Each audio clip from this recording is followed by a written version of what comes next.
This is Dana Steele.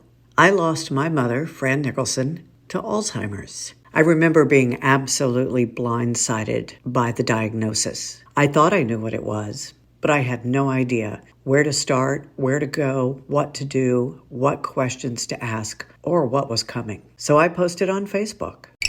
My mom was diagnosed with early stages of Alzheimer's today. Facebook became my community and my support and my therapy group. If I didn't know what to do, you did. When Mom died, I decided I would tell our story, the good, the bad, even the funny, to try to help families and let caregivers know you are not alone. Speak up, reach out, ask for help, and remember there is no right way or wrong way to do this. I've now told my story for years in a book titled Surviving Alzheimer's with Friends, Facebook, and a Really Big Glass of Wine. In a play, The Woman in the Mirror, which will be running the month of March in Palm Springs, California at the Revolution Stage Company, and now in a podcast. And now I want to hear your story. I want others to hear your story. I want to tell your story. This is #Surviving Alzheimer's.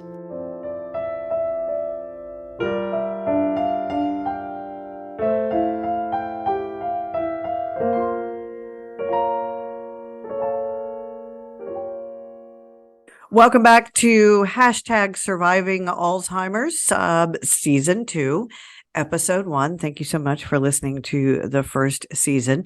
And as we did in the first season, I spoke with a leading neurologist and Alzheimer's researcher, Dr. William Justiz, otherwise known in our family as T.O. Willie, my brother-in-law.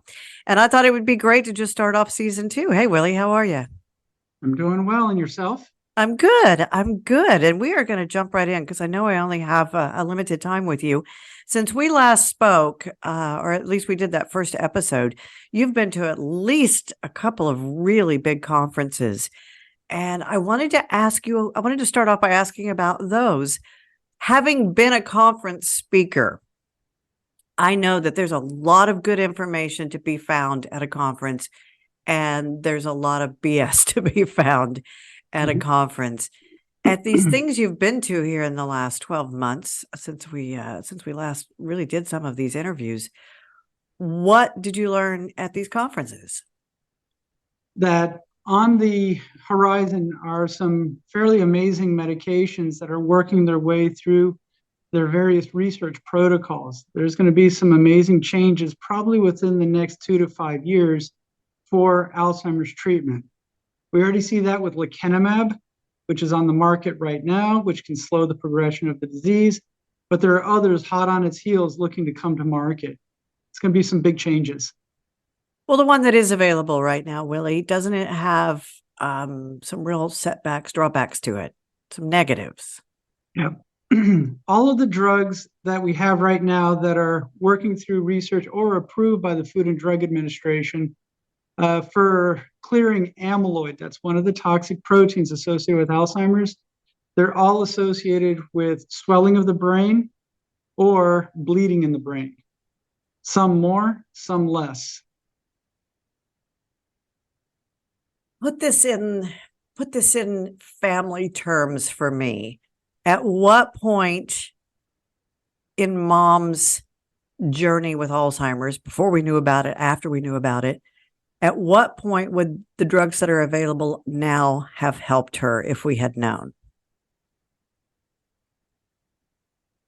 Most times when the family is still in denial about the problem. Really? Yeah.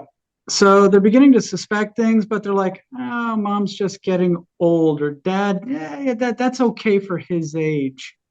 Right then. We know that if you catch the patients earliest, and you give them these medications, they respond the best. We also know that once there's a certain threshold, there's a line that once you cross that line, you can give these drugs and they really don't do very much. It's too late. The horse is out of the barn. It has a lot to do with the levels of a second toxic protein called p-tau 217. And it ends up that if the levels of that are high enough, these medications probably will not do anything for you. Put it in other family terms. Abuela, your mom, my mother-in-law. when would we have been giving that to her? I mean, because let me point out the drug was not available for Gloria or for Fran, my mom. But that's what I use as, my point of reference is both of our moms. So I remember very distinctly with my mom saying things to you like, oh, she's fine. She's just dingy. Because you tried to tell me very early on, I think Fran is losing it. And I just laughed it off. Oh, no, she's always like that. It's how we got mistake brownies, which I'll have to put yeah, we did get those. So tell me about Gloria, your mom, my mother-in-law.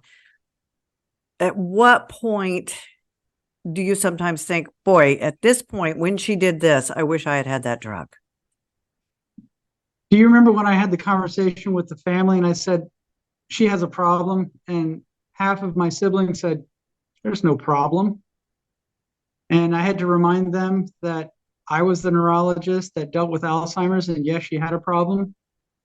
That was the point to give her the drug. It's when everybody is still kind of thinking about, okay, maybe she's just getting old. No, that's the point to get evaluated. We have serum biomarker testing now that is very accurate. We have PET scans that are very accurate in diagnosing Alzheimer's. And we have spinal fluid tests that are very accurate in diagnosing Alzheimer's. Go see your neurologist. Well, go see your primary care doctor first, and then let them refer you to a neurologist who specializes in this type of problem. I had a woman email me the other day. She was having a big problem getting her mom to go to the doctor. Yeah. And then they finally got her to go to the doctor, but she would not let this woman or her sister know what the results were. She wouldn't let them talk to the doctor.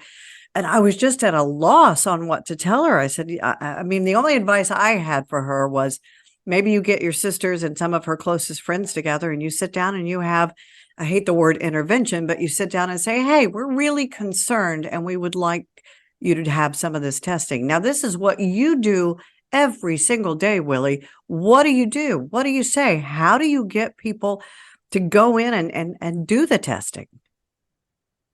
Well, here's the problem. Alzheimer's in many cases creates a situation where the patient has poor understanding of their problem.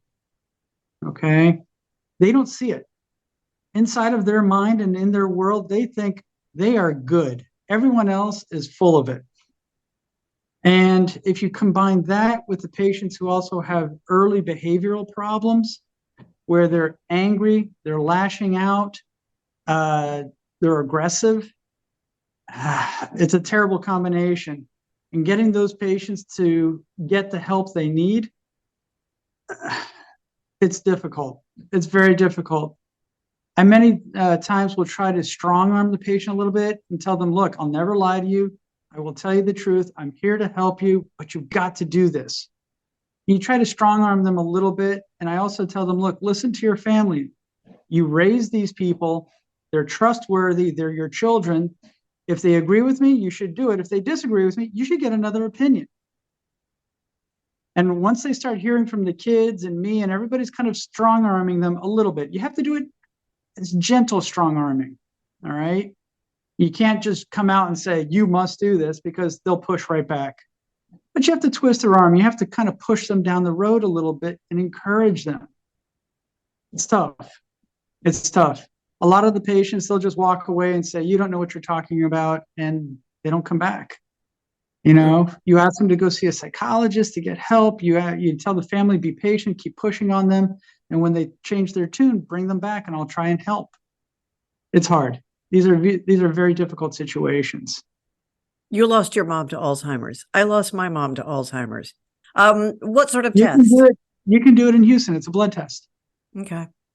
You can do it. I've read, and again, you're the neurologist. I have read pros and cons about these blood tests. Tell me about the blood test.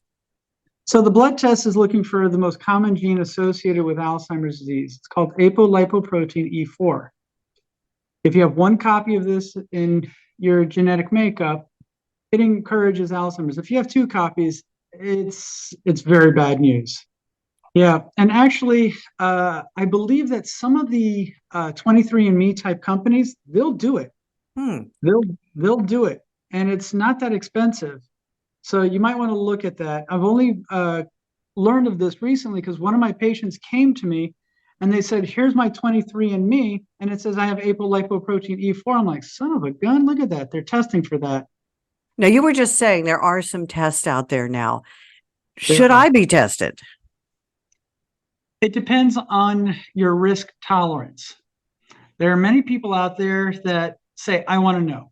No matter what, I want to know. I want to be able to prepare for the future. I want to be able to prepare for financially. I want to be able to prepare psychologically. Or if there's medicine out there, I want to jump on the bandwagon as quickly as possible." Those people are very risk tolerant. So I would say for them, yes.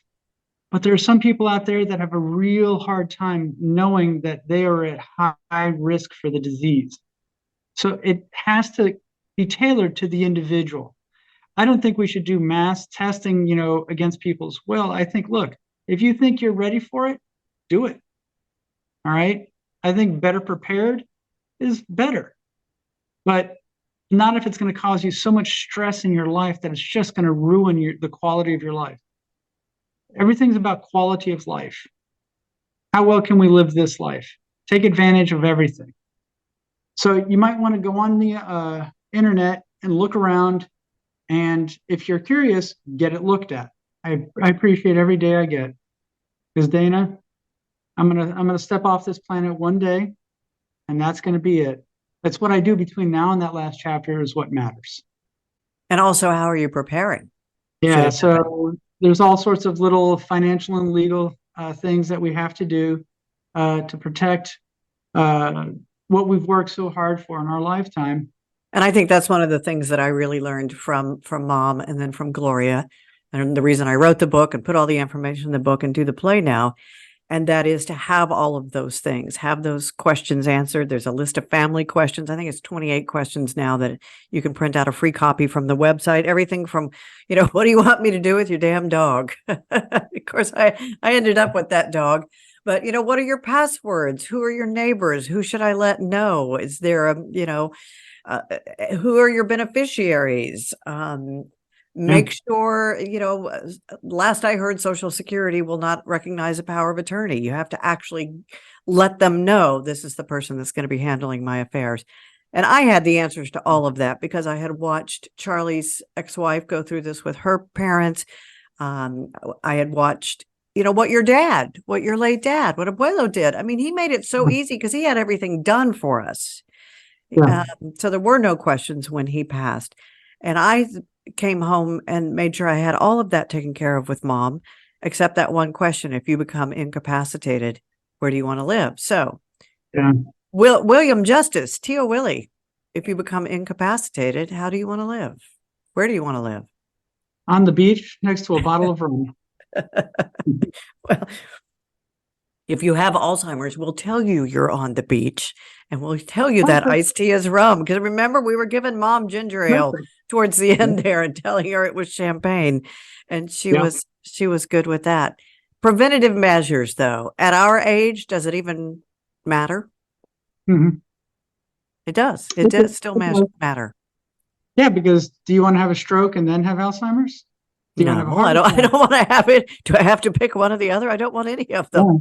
So do you want to have a heart attack and Alzheimer's? Do you want to have peripheral vascular disease and lose a leg and have Alzheimer's? I mean, there's things that can make the situation much worse. I think it's best to play the game by saying, look, let's take care of ourselves. If I have diabetes, we're going to manage it. If I have high cholesterol, we'll manage it. Hypertension, we'll manage that as well. Manage your health. Take care of it. Eat right. Watch your alcohol intake. Get regular exercise. Manage your stress. Be social. What else? Don't eat junk. Don't eat junk. Yeah. Americans, we love junk. We really do. We love our cookies and our crackers and our sodas and our ice cream. Don't eat the junk. Don't eat the prefab junk. That processed food is just, keep it as healthy as you can. Let's take a break here and for just a couple of minutes, and then we will be right back with #Surviving Alzheimer's, starting off season 2 right now, episode 1, with our favorite neurologist, Dr. William Justiz from Aqualane Clinical Research. When we come back, I want to talk to you about some of the research you're doing right now. Hashtag Surviving Alzheimer's is brought to you by The Woman in the Mirror, an on-stage manual disguised as a dark comedy for navigating Alzheimer's with love, laughter, and a little bit of wine.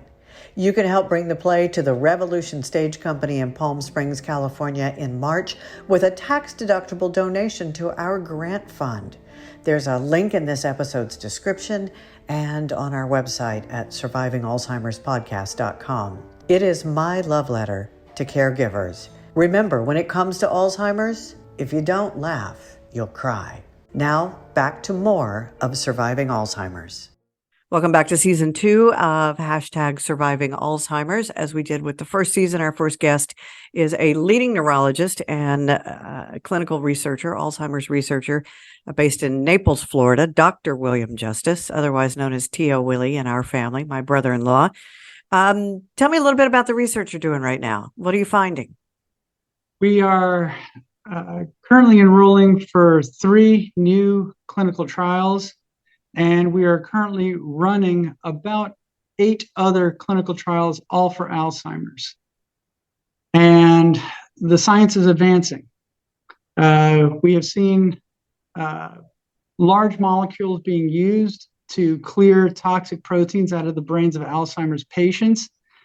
That would be like the lecanemab that's on the market right now. But they're actually looking at many small molecules that are taken by mouth instead of by vein. So makes the job of taking the medication a whole lot easier. On top of that, we're looking at other medications that are trying to be kind of pushed through the research process. Medications like Viagra, lithium, dantrolene. These are older medications that they're trying to look at again to see if they have an impact in a positive way for Alzheimer's disease. It's changing. It's changing faster than you can keep up with. Every time I go to these meetings, despite the fact that I'm doing cutting edge research, I still feel like I'm behind. Every time. It's just like, wow, these guys are doing some pretty amazing stuff out there. And so are these ladies over here. I mean, it's just amazing. It's changing fast. That's good, though, but that's where we want to be. True. I mean, so we've got to find a cause. We've got to find a cure. We've got to at least find something that maybe not cure it, but slow it down. And at the same time, on the other, side of things, we've got to find a way to educate families that this is coming. You have got to be prepared for it. So many people are not putting money away for retirement. Mm-hmm. I tell people all the time, you need to have a plan because odds are this is coming. You're either going to be a caregiver or you're going to need a caregiver.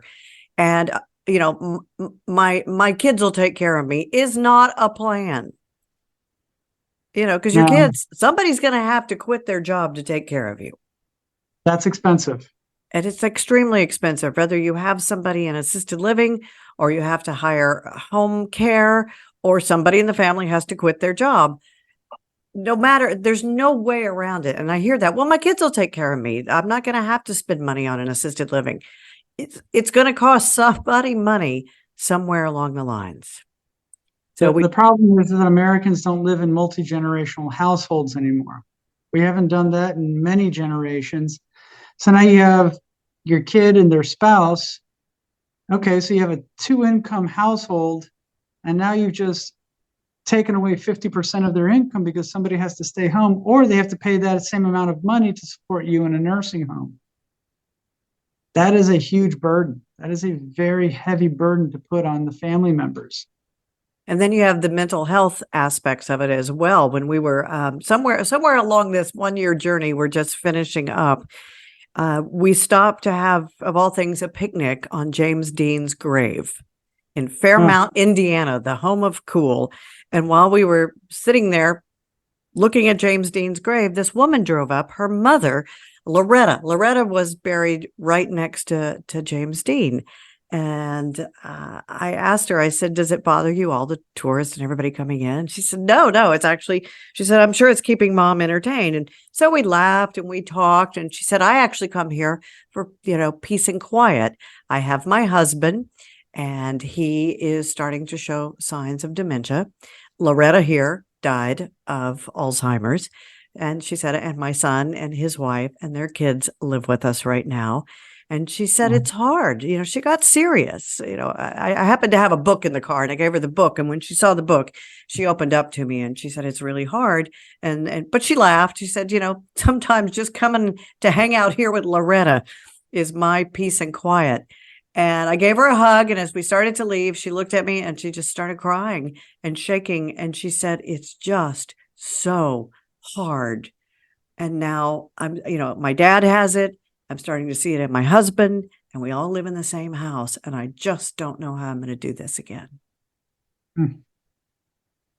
Everybody, when they first start doing the caregiving of somebody with Alzheimer's, I hear it over and over again in my office. How hard can it be?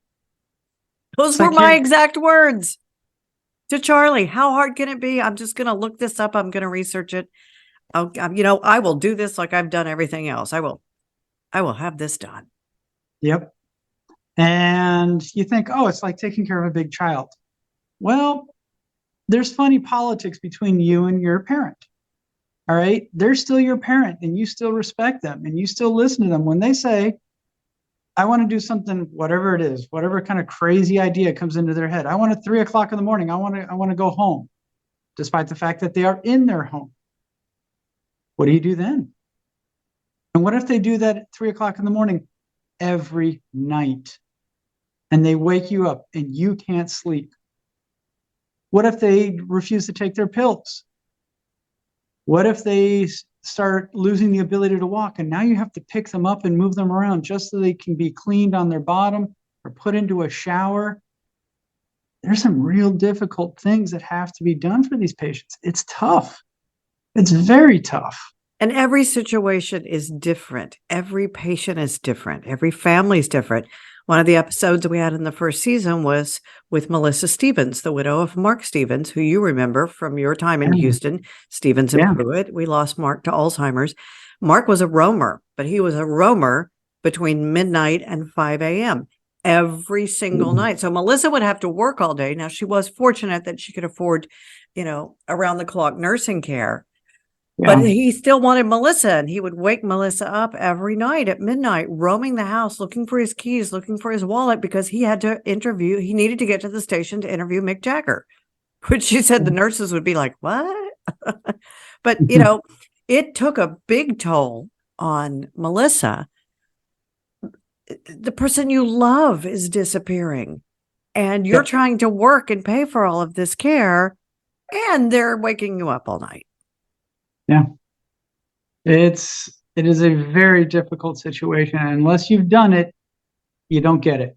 Right. And that's why I tell people, even if you don't know what's coming, at least try to have some sort of plan. Before I have to let you go, I have a couple of things that people send me constantly. So once and for all, I would like an answer to these. I cannot tell you how many times people say, well, if you had just used coconut oil. I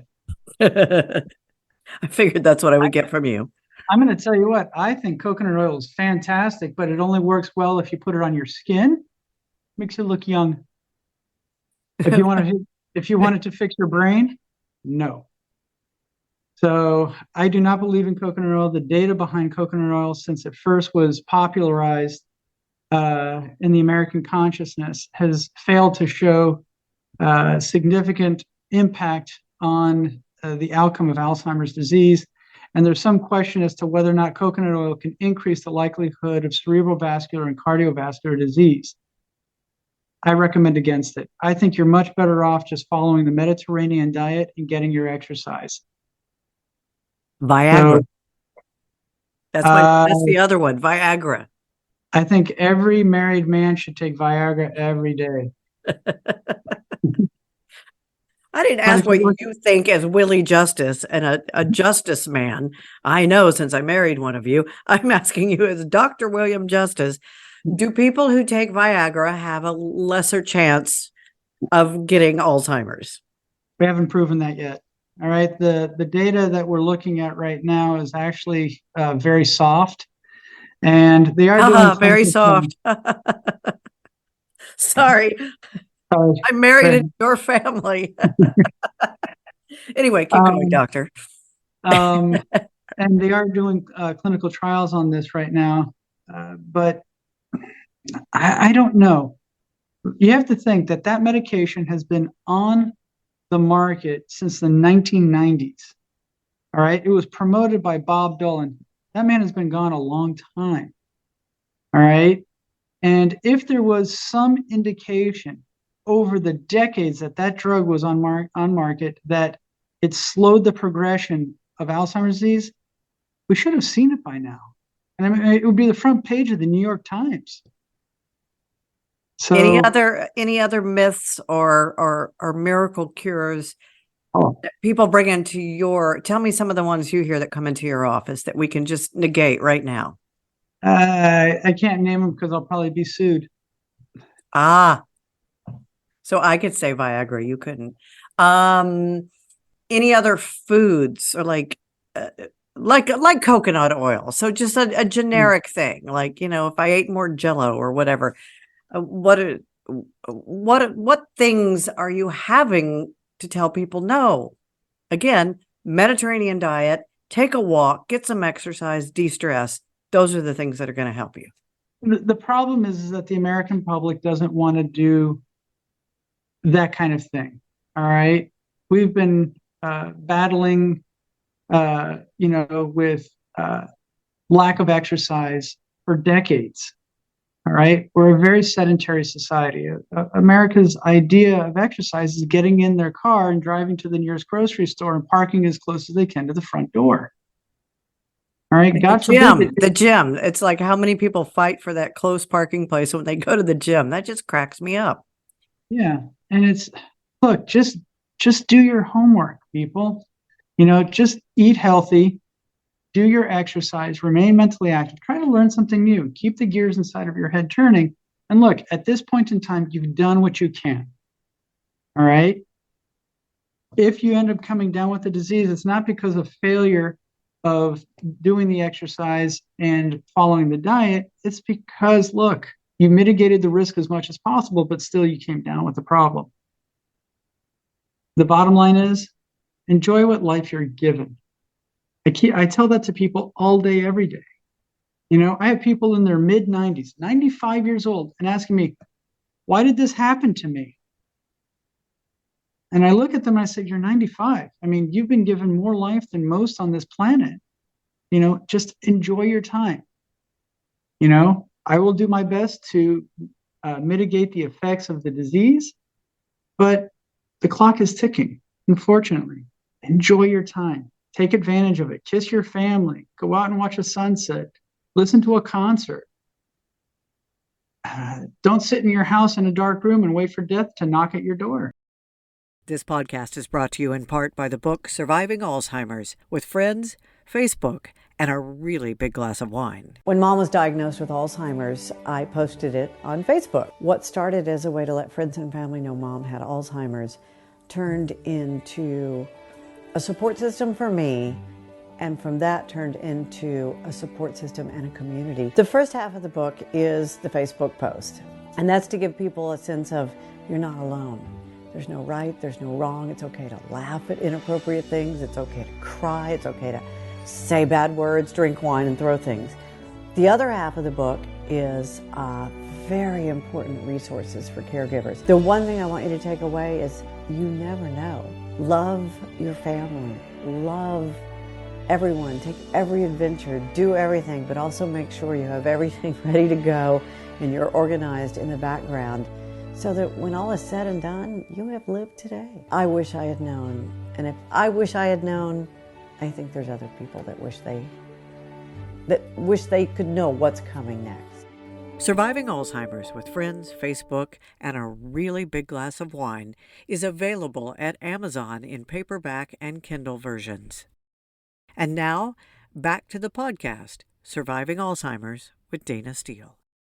Thanks for listening to #Surviving Alzheimer's.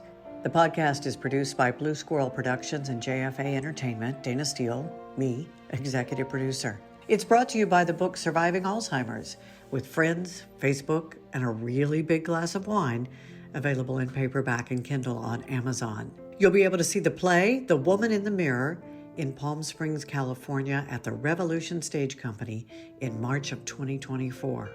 The original music in the podcast, I Remember, was written and is performed by Jeannie Cunningham. If you have questions, something you'd like to share, or you'd like to tell me your story, you'll find the corresponding links in this episode's description. And do me a favor, please subscribe and share this podcast with your friends and family. And as Mom always said, I love you, a bushel and a peck, and a hug around the neck.